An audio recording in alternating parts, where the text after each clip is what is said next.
Buenas noches. El día de hoy les vengo a hablar acerca de la disgrafía y podemos empezar diciendo que este es otro de los trastornos específicos del aprendizaje y se conoce también como trastorno de la expresión escrita.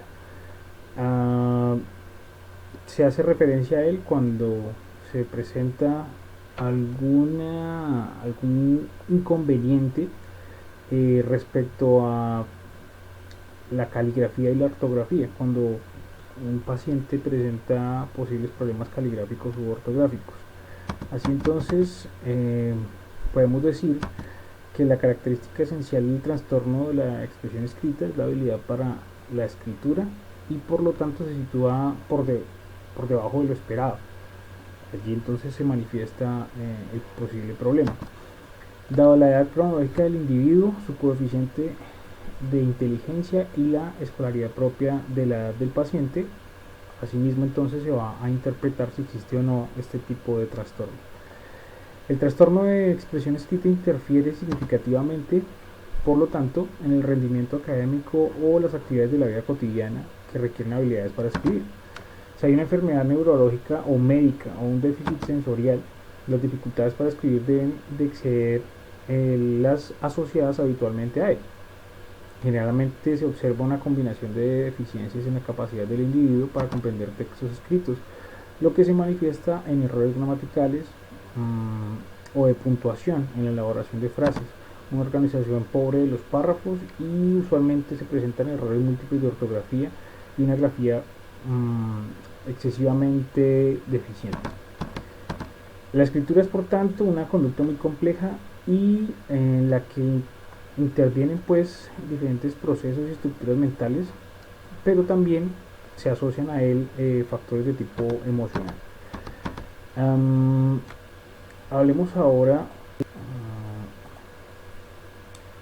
bueno, las teorías que hay respecto al tema en cuestión. Entonces, podemos empezar mencionando las investigaciones mediante estudios diagnósticos específicos que han mostrado que las regiones implicadas de la escritura en el cerebro incluyen el área izquierda de Broca y las áreas inferiores bilaterales de los lóbulos parietales.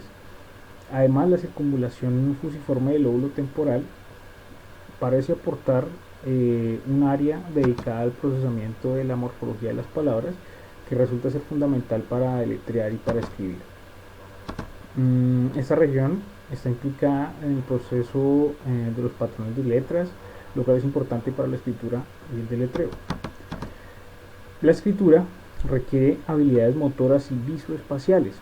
Los niños aprenden inicialmente a escribir mediante la copia y el trazo de figuras y avanzan hacia la producción independiente de esas figuras a medida que los movimientos motores se automatizan.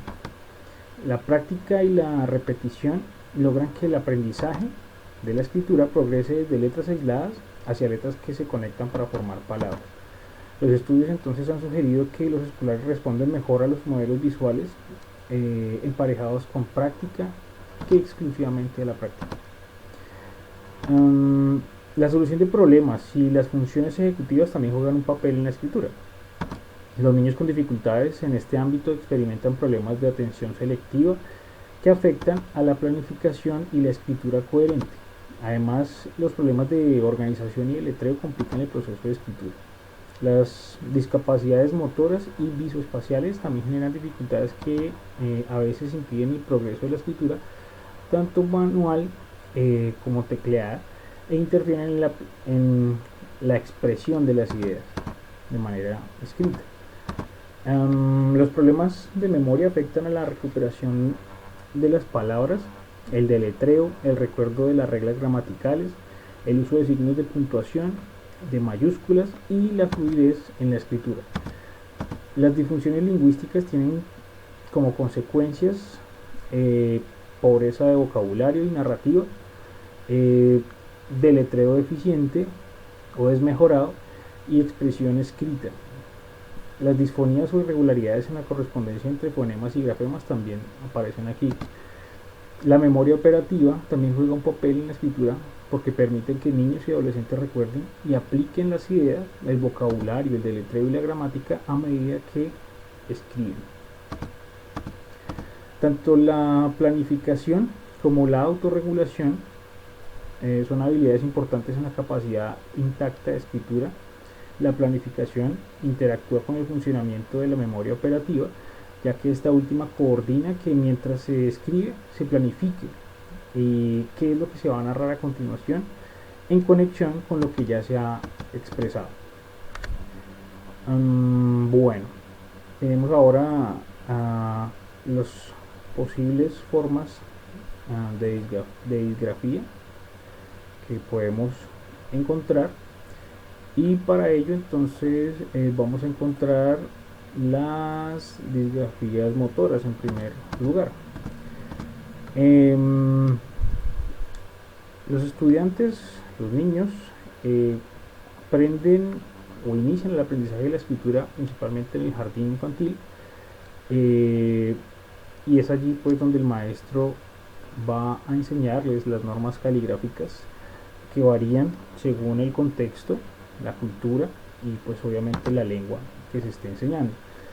Se señala además la existencia de 3 etapas de este aprendizaje, que viene siendo la etapa precaligráfica, en la cual se inicia entre los 5 y 6 años de edad, en donde las normas aprendidas son difíciles de respetar y los niños producen trazos rectos, partidos o arqueados, curvas angulosas y mal cerradas, una dimensión irregular de las letras con una unión imperfecta entre ellas. Luego de esto viene la etapa que se comprende entre los 8 y 9 años aproximadamente, se conoce como la etapa caligráfica infantil, donde los trazos del niño se asemejan al modelo de escritura que debe producirse, con trazos suaves, las líneas son rectas, logran realizar las uniones entre las letras y los espacios son regulares. También asimismo los tamaños de las letras y suelen respetar las márgenes. Posterior a esto encontramos la etapa postcaligráfica, que es la que se ubica ya en la adolescencia a partir de los 12 años. El niño o el chico escribe normalmente y sin esfuerzo. Esta etapa es utilizada para actividades extracurriculares e imprime el niño a su grafismo características personales. Su conducta gráfica proporciona ciertos rasgos distintivos, un estilo personal en el que pueden perder algunos aspectos positivos como la regularidad y la legibilidad también puede presentarse. No obstante, también se han encontrado en diferentes estudios que estudiantes de entre cuarto y quinto de primaria pueden presentar estos problemas caligráficos serios, pero de manera seria, con un déficit de coordinación motriz fina, caracterizado por la presencia de movimientos más rápidos y primitivos, movimientos ajenos a la tarea y pobre coordinación de las habilidades motrices finas. Hablemos ahora de otra forma de este tipo de trastorno que se conoce como disortografías. La disortografía hace referencia pues a trastorno que se ve más o se hace más evidente en lo que es la ortografía. Los estudios sobre los errores de ortografía realizados desde la perspectiva del desarrollo sugieren que los errores dan reglas que gobiernan la escritura, es decir, los niños establecen sus propias reglas y estas van cambiando hasta llegar a proponer a lo que propone la norma. Las mismas reglas se observan en niños con problemas de escritura, pero también en niños que no tienen algún problema de escritura, pero en momentos diferentes.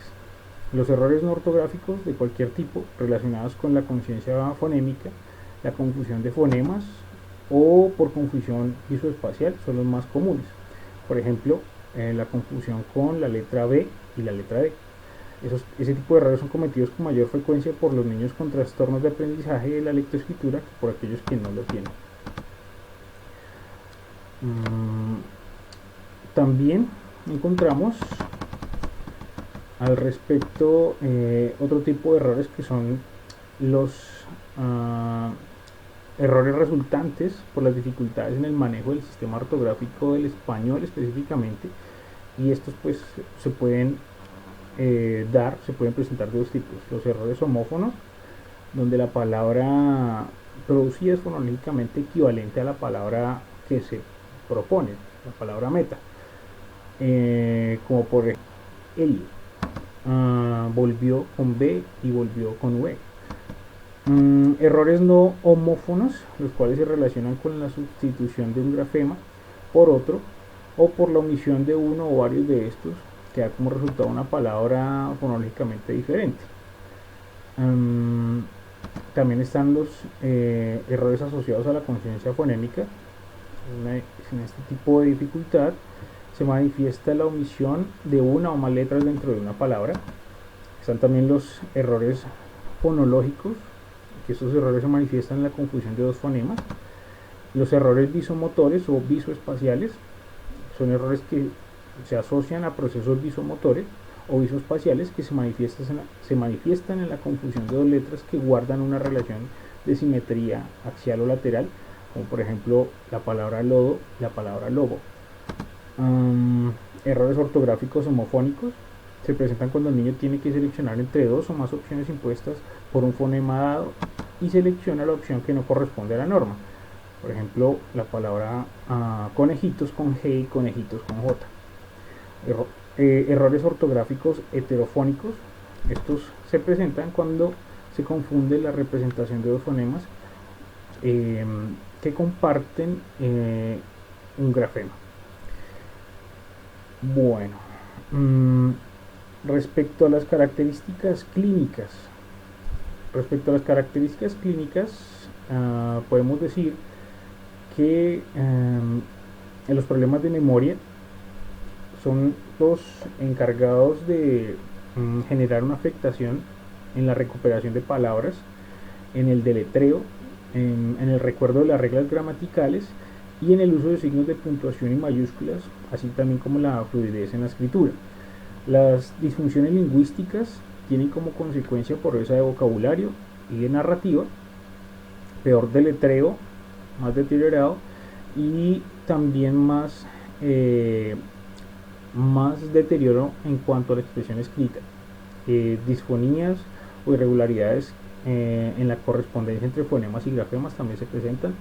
La memoria operativa también juega un papel en la escritura, porque permite que niños y adolescentes recuerden y apliquen las ideas, el vocabulario, el deletreo y la gramática a medida que van escribiendo.